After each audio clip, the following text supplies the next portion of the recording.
messieurs, bienvenue sur Canal Barol. Aujourd'hui, une émission spéciale sur les 30 ans du quartier, animée par les élèves du collège Paul Daubarède. Nous allons recevoir des invités qui vont nous parler de l'histoire du quartier, mais avant cela, Mathéo va nous donner les résultats d'un sondage. Bonjour Mathéo. Bonjour. Voici le résultat du petit sondage fait auprès des élèves du collège Paul Daubarède. Sur 141 élèves interrogés, 52 habitent le quartier des Baroles, 2 depuis peu, 7 depuis moins de 5 ans, 6 depuis 5 ans environ, 8 depuis 10 ans environ et 29 depuis plus de 10 ans. 77 élèves seulement pensent que le collège fait partie du quartier des Baroles. 56 élèves trouvent que le quartier a bien changé ces derniers temps. Et seulement 12 trouvent peu de changements. Merci Mathéo.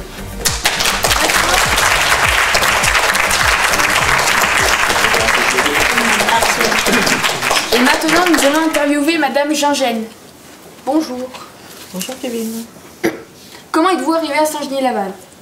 Alors, comment je suis arrivée? Je suis arrivée à la construction de l'école Paul France. Donc à ce moment-là, il y avait uniquement le groupe scolaire A. Donc c'était en 85.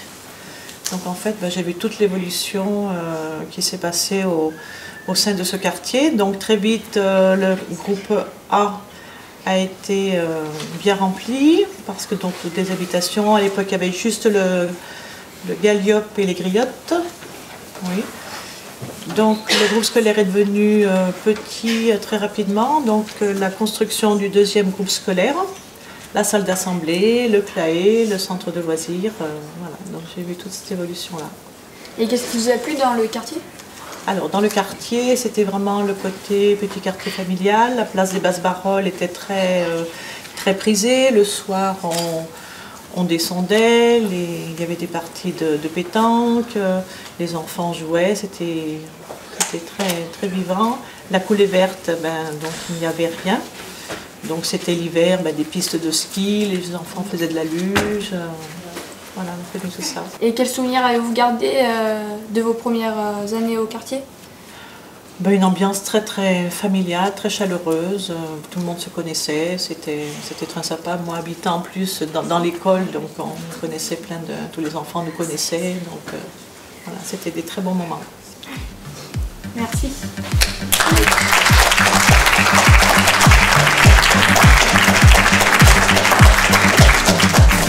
La deuxième interview avec Madame Sonia Monfard et Amandine Monfard.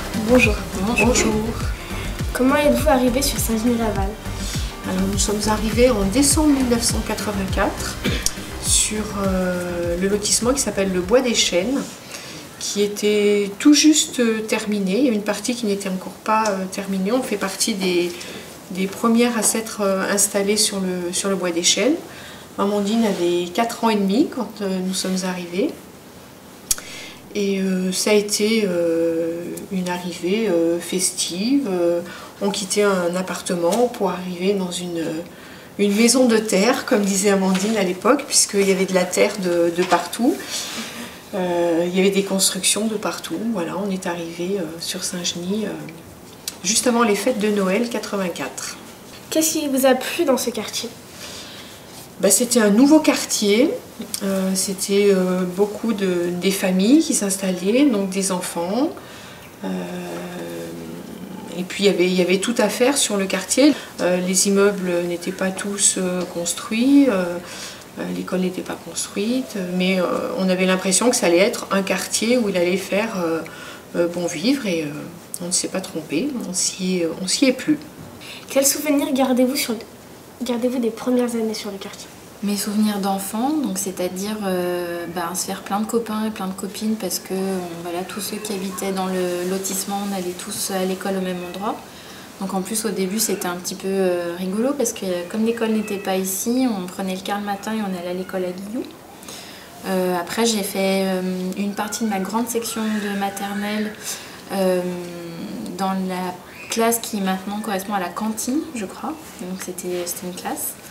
Et c'est vrai que tous les copains que j'avais, on habitait tous quasiment au Bois des Chênes ou un petit peu au Basses-Baroles ou un petit peu dans les lotissements au-dessus, donc on se retrouvait tous. Et c'est vrai que j'ai de très bons souvenirs. Le samedi, on retrouvait les copains de la semaine, le dimanche aussi, donc ça reste des bons souvenirs d'enfance. Et puis à ton époque, nous, c'était pas le centre social, c'était la maison de quartier avec. On appelait ça la maison de quartier. Il y avait le CLAE, il y avait la JBB, il y avait le crabe. Et les habitants du quartier étaient beaucoup impliqués avec les activités de la maison de quartier. Ouais. Moi, je suis venue voir La Petite Sirène ici, dans cette pièce. Enfin, je suis venue voir plein de films qui étaient proposés pour les enfants. Donc, ça, c'est vrai que c'était sympa parce qu'on se retrouvait ici, on se sentait bien, en sécurité. Ouais. Ouais, un autre souvenir, c'était l'élection de Miss Basse-Barol. On s'était présenté avec des copains et des copines et je me rappelle d'un ami à qui j'avais prêté mes vêtements et c'était à l'applaudimètre et c'est lui qui avait été élu Miss Basse-Barol cette année-là avec ma jupe et mon haut blanc. Ouais, c'est un garçon, ouais. Michael, si tu nous vois. Donc ça reste des bons souvenirs, c'est vrai que c'était très sympa. Et quelle est votre impression en général sur le quartier, l'évolution, comment il était, comment il est devenu? Comment il était, comment il est devenu? Je pense qu'il est dans la même dynamique, voire peut-être plus, parce qu'il y a beaucoup plus d'infrastructures qu'au départ. En fait, moi, ce qui me plaît dans ce quartier en termes d'évolution, c'est que finalement, il y a une vraie mixité. Il y a des logements pour les handicapés, il y a des logements sociaux, il y a des logements classiques. Il y a des petites maisons alentours, c'est des petits immeubles. Les façades sont jolies. Enfin, je trouve que tout est cohérent. Donc, le quartier a bien évolué parce que parfois, dans certaines villes, on peut constater que certains quartiers sont un peu laissés à l'abandon. Et celui-ci, pas du tout, bien au contraire. On veut garder la dynamique, voire la développer davantage avec les travaux qui ont été faits sur la place. Oui. Et je trouve que c'est bien parce qu'on est dans l'avenir en fait. Donc le quartier, là on va fêter les 30 ans et peut-être qu'on fêtera, je sais pas, les 40, les 50, les 60. Et je trouve que c'est bien, c'est une bonne dynamique d'avenir. Ouais, c'est bon. Merci.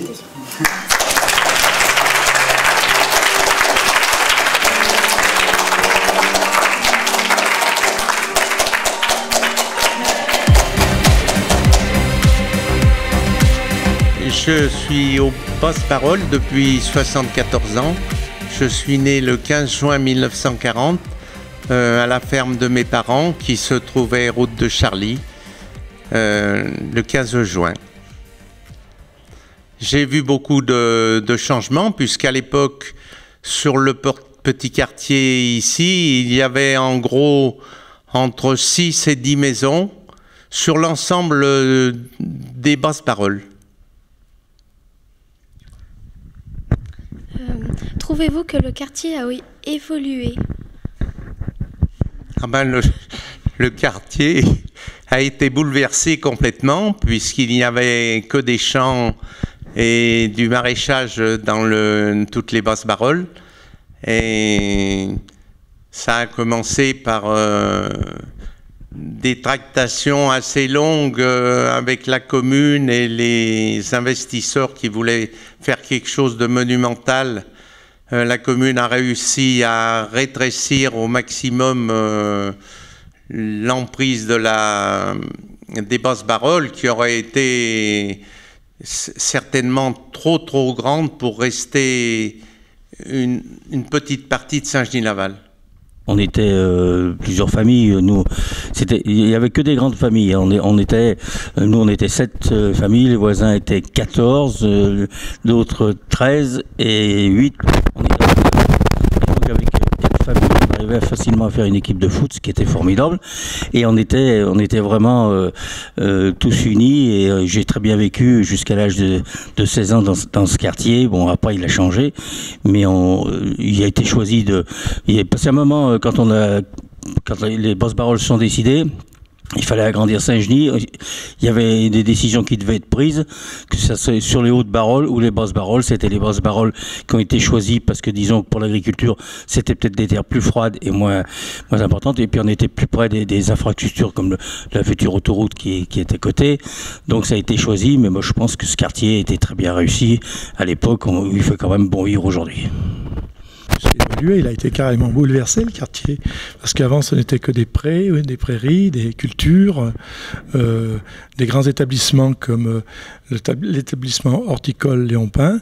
Et moi je sais que je me rendais tout petit de la rue Guilloux jusqu'à vers ces hôtels qui étaient des grandes propriétés maraîchères à l'époque et viticoles, et je me rendais là-bas à pied par des petits sentiers pour rejoindre mon oncle qui était au bord de la 450 maintenant. Oui, donc moi j'habite Saint-Genis-Laval, je suis arrivée en 1976, j'avais 5 ans et donc moi j'ai connu le quartier des Basses-Barolles alors qu'il y avait que des champs, que des cerisiers. C'était des endroits où on venait pour se promener le dimanche, pour s'aérer, complètement à la campagne. Dans une ferme, les jeunes enfants aidaient un peu les parents dans leurs travaux et que pendant les vacances, le principal travail d'un jeune garçon, c'était d'aller en champ le bétail. C'est-à-dire qu'on emmenait un petit troupeau de vaches, de chèvres dans un pré qui était un peu plus éloigné de la maison. Et on avait comme mission de le garder pour que le bétail reste dans l'emprise où il devait être et qu'il n'aille pas manger les choux du voisin et qu'il revienne avec le même nombre. Quel souvenir avez-vous du quartier? Alors pour nous surtout, c'était la campagne et puis un beau jour, on nous a appris qu'on allait construire Mammouth. Donc une grande surface comme ça au milieu de notre village, puisque Saint-Genis-Laval, entre le bourg où j'habitais et puis le Champlon, c'était une petite commune. Et il y avait 5000 habitants au départ, puis un peu plus peut-être après, mais on était une petite commune. Et construire un hypermarché à Saint-Genis-Laval, c'était vraiment l'événement. Et donc d'un côté, on était contents parce que c'était quelque chose de nouveau, où on allait avoir plus de commerce à proximité. Mais les commerçants du bourg se faisaient beaucoup de soucis. Est-ce qu'ils allaient encore pouvoir exister? Comment ça allait se passer? Et puis surtout, le grand jour est arrivé. C'était le premier jour de l'ouverture de Mammouth. Et ce jour-là, c'était la découverte de quelque chose de complètement différent qu'on ne connaissait pas sur Saint-Genis-Laval. Et c'était vraiment l'événement, quoi.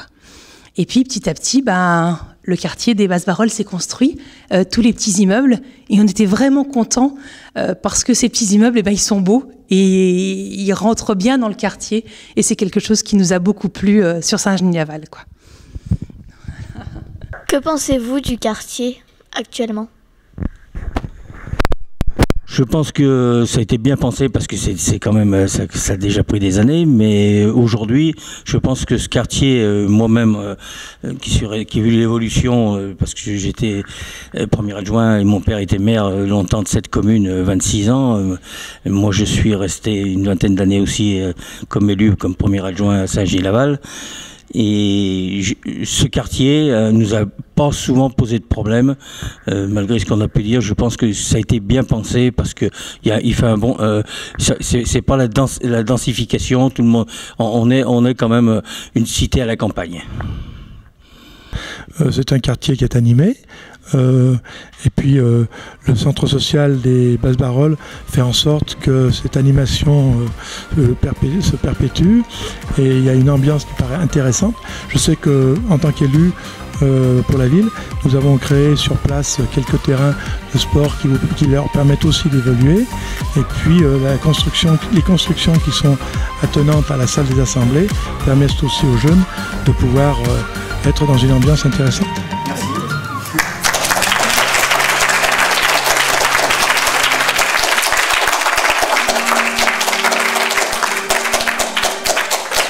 Et la suite des interviews avec M.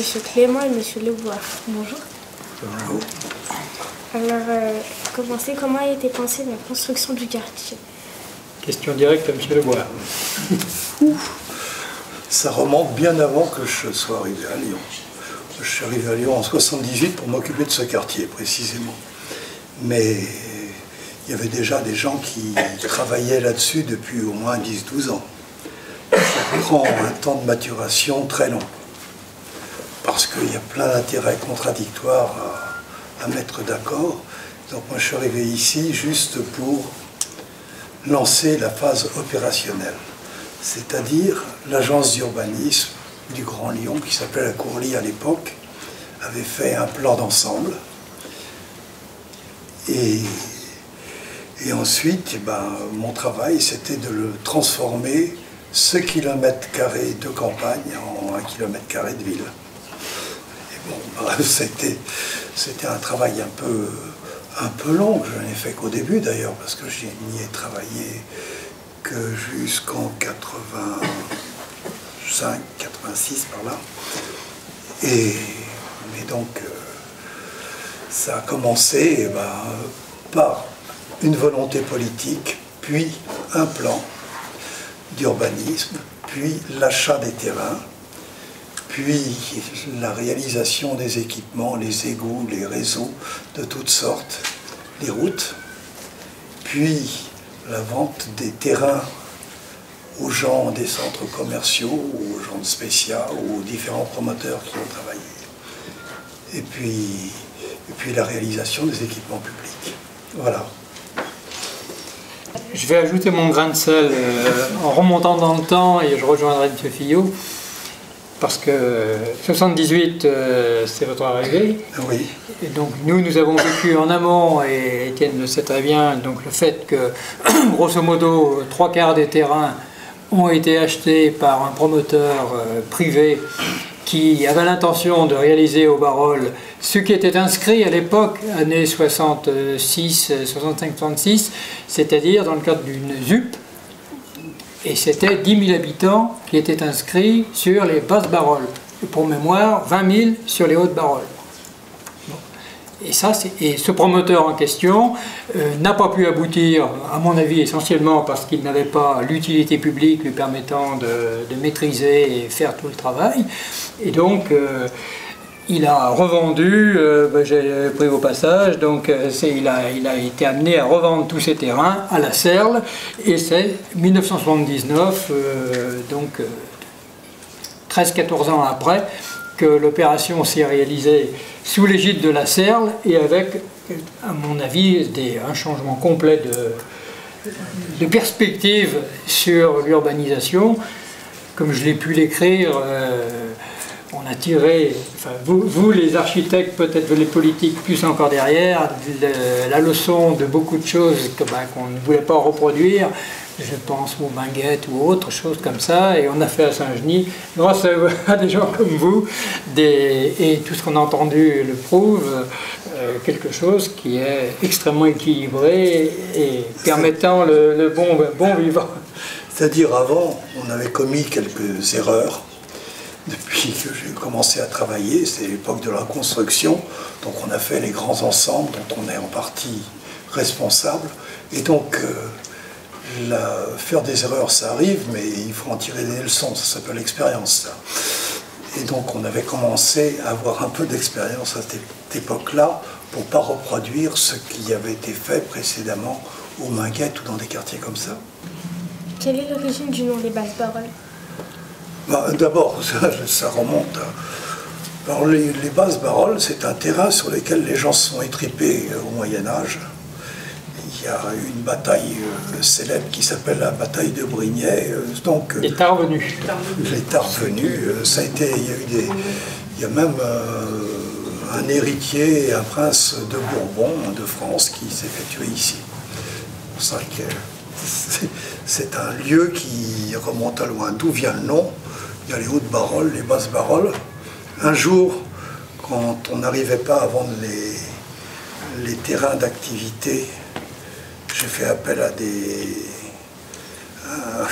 des spécialistes de commerce et commerciaux pour trouver un moyen, pour trouver des arguments pour que les gens puissent acheter. Il m'a dit, les basses Barreul, qu'est-ce que c'est que ça? C'est un nom de fromage? Bref, bon, enfin, je veux dire, le nom, c'est un lieu-dit qui remonte à la nuit des temps, Monsieur Fillot. Il faut dire qu'à l'époque, je travaillais beaucoup pour toutes les décisions avec deux personnes, essentiellement. Le maire de l'époque, votre père, et le secrétaire général de la Courlie, qui était M. Mellet. Et donc là, j'avais des grands moteurs pour m'aider à prendre toutes les décisions nécessaires pour réaliser les choses. Je me suis amusé à l'époque à faire prendre une photo aérienne de la zone pendant les 5 premières années. Je vous montre ces photos pour vous les photographier, mais on voit comment c'était la campagne en 80, et ça c'est en 84, et ça en 85 probablement. Donc on voit bien là le début, comment ça s'est fait. À quelle date ont commencé les premières constructions? Mais moi j'ai regardé un peu comment les promoteurs, parce que alors oui, je veux quand même vous le dire, parce que c'est surtout ça drôle, la Serle, donc contrôlée par M. Leboire, faisait tout l'équipement primaire, et puis, comme vous l'avez expliqué, ben, il y avait ensuite des constructions qui avaient leur propre architecte, etc. Et la Serle vendait des morceaux de terrain. Et il y a un très joli nom, on vendait des escalopes. Donc, et ça avait une forme d'escalope, hein, parce que généralement c'était jamais le truc au carré, au rectangle, comme ça. Mon grand-père était bouché. Voilà, et donc je note que la première vente à un promoteur, c'est le Bois des Chênes, c'est pour ça ce que vous avez dit, donc c'est 83, 10 mars 83. Les Griottes, vente au promoteur, hein, donc après il y a toujours une année qu'on trouve derrière, 14 septembre 83. Athéna, c'est 86.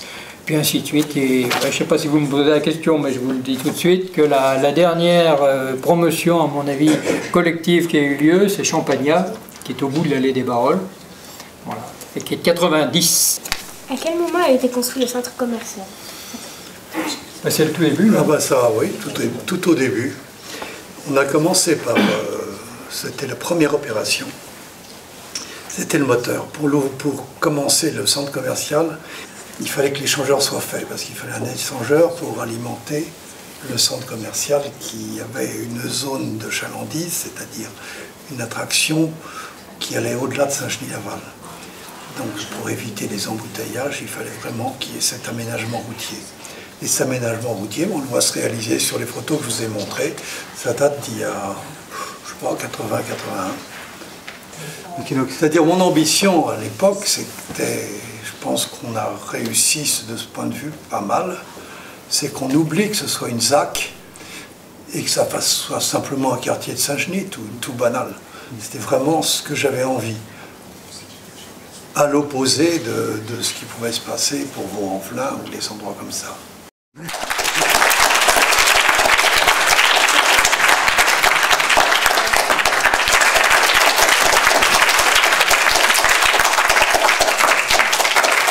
Nous accueillons enfin notre invité, Guillaume Collier, adjoint au maire, à la jeunesse et au devoir de mémoire. Comment avez-vous connu le quartier pour commencer? Eh ben, j'ai connu le quartier des Barolles, je suis arrivé sur Saint-Genis en 1978, donc mes parents avaient acheté une maison fait construire sur Saint-Genis et à côté du stade des Barolles, qui est sur la route de Vourles. Donc on était vraiment très proches et j'ai fait mes années collège au collège Paul d'Aubarède. Et la plupart de mes amis, de mes copains, se trouvaient sur le quartier des Barolles, là où j'ai passé la plupart de mon enfance. Donc voilà comment j'ai connu le quartier des Barolles. Avant la construction du collège, qu'est-ce qu'il y avait à son emplacement? Eh ben, avant la construction du collège de Mars, c'est vrai que j'étais pas bien grand, mais il y avait c'était des terrains agricoles, c'était des vergers à l'époque à la place. Donc, voilà. Et combien y avait-il de classes ou d'élèves à l'ouverture du collège environ? Alors, j'ai eu la chance de faire l'ouverture du collège. Donc le collège a ouvert en 1987. J'ai fait ma 6e à Jean Giono parce que le collège Paul d'Aubarède n'était encore pas fini de construire. Et quand en 87 ça a ouvert, j'ai fait ma 5e, 4e, 3e donc, au collège Paul d'Aubarède. Et à l'ouverture en 87, il y avait une classe de 6e, 2 classes de 5e et 2 classes de 4e. Donc il y avait au total 5 classes et il y avait 170 élèves au total. Et comment avez-vous évolué le quartier? Comment j'ai vu évoluer le quartier? Je l'ai vu évoluer en 2 temps, je pense. Je l'ai vu évoluer déjà dans un premier temps quand j'étais plus jeune, c'est parce que c'est vrai que j'y ai passé quand même beaucoup de temps avec mes copains et on a vu évoluer les commerces, on a vu évoluer pas mal de choses dans le quartier au niveau des habitations également. Et je l'ai vu évoluer, on le voit évoluer en ce moment et puis il y a quelques années par, je dirais, ce qu'il ne faut pas oublier aussi, c'est que le quartier des Basses-Barolles, c'est il s'étend jusqu'à la route de Vourles et il s'étend jusqu'au stade des Barolles. Et donc il y a eu une requalification qui a été faite sur l'avenue Charles de Gaulle au niveau des espaces verts. Et donc sur le stade des Barolles également, il y a eu pas mal d'évolutions qui ont été faites, qui fait partie du quartier des Barolles. Il y a eu l'implantation du nouveau gymnase qui s'appelle l'Equinox. Il y a eu également récemment donc, un skatepark qui a été créé en 2004 et qui vient d'être rénové entièrement là il y a cette année et qui sera inauguré donc, le 6 septembre prochain. Et tout ce complexe-là, c'est tout un cheminement qui fait partie du quartier des Barolles. Et d'autres évolutions sont-elles prévues pour notre quartier? Alors, en termes d'évolution prévues sur le quartier, il y en a déjà qui ont été faites, puisque il y a donc, ce week-end, il y a, comme vous le savez, je pense, il y a les 30 ans des Barolles, il y a la fête des Barolles, et en même temps, il y a l'inauguration de la requalification des places des Barolles. Donc déjà, il y a des évolutions qui ont été faites par la requalification de la place des Barolles, et en même temps, il y a un autre petit complexe qui est prévu sur ce qu'on appelle le stade des Barolles, qui sera peut-être très prochainement mise en œuvre sur ce quartier-là. Merci pour toutes ces réponses. Merci à vous, merci de nous avoir suivis. Je juste pour terminer que sur le quartier des Barolles, pour y avoir passé beaucoup de temps dans ma jeunesse, et y passer encore beaucoup de temps maintenant en tant qu'adjoint à la jeunesse, il y fait vraiment, vraiment bon vivre. Voilà.